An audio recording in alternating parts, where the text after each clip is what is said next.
peuple de Dieu. Shalom. Il y a le besoin de Sanzambe. Les tozo sambla, les tozo na tienzembo. Na je n'tau to seka. Mbala moko ya na mama iza ayembi yango. Parce que na sepela ki na sepela vraiment mingi. Donc banzembo nyoso na sepela vraiment mingi parce que témoignage de mes amis. Premier témoignage dans la sala. Et ça va témoigner du moko de na vivaki kala. Nga nazalaki na mwana ngali boso. Soki abotamaki aveugle, mais aveugle ngo ya mystique. Pour makambo nyonso te eza normal, mazango mona te. Na place nango sambela,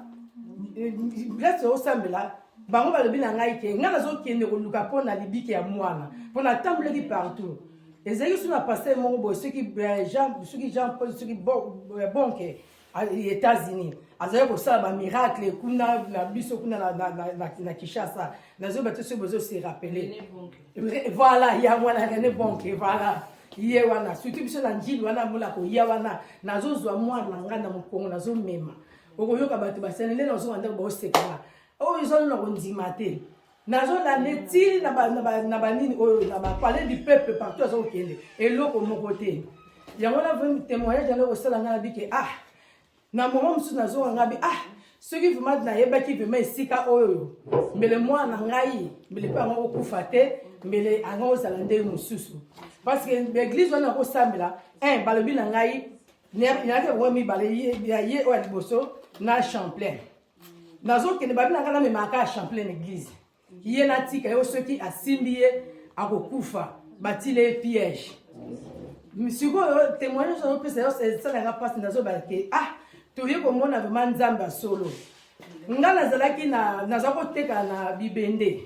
nazali bana ba bibende bana ko simbala nga bambongo kaka le na ko mena église wana ba rechit na komi siko mutu ya pasi yum to kena église mais yo siko komi na pasi donc il doit faire souffrance na komi le kola omuni ko zanga ko yebe na komi le kola ti mona musala ya mama passé le na okele pa na yewana akotondi sabilamba na ba sous-vêtement ya mobali na ye ya pasteur bizoka moya na ba sous-vêtement ko sokola omona mvutima ozo yeba te nde siko na ko yeba vraiment que na ko comprendre siko le to ye awawa na ebi ke ngabi me donc pourquoi tozaki na ba aveuglement bongo yango na zo yebisa no ba ndeko place toza eza vraiment place ya nzamba solo ozo mona donc témoignage na zo ko le bon ko to yeba tala nde tozaki na ba église o akufa yango ba bate to witi na ba église akufa eloko mo pe salamité Champlain boy na zo ki mele tango nyoso tu na hôpital moi na ngamba oya mi balé siko na ko mema kuna mais yene sur na ko mema kuna à chaque fois tozo kene na hôpital to ki marle ka toujours na hôpital mais au monique le ko ezaki na on a plan zambete tina ndenge to ko se retrouver yango vraiment na zo pesa témoignage wana mais deuxième témoignage na ezali que en tout cas na kumisi nzambe vraiment a osala nene 4 na nga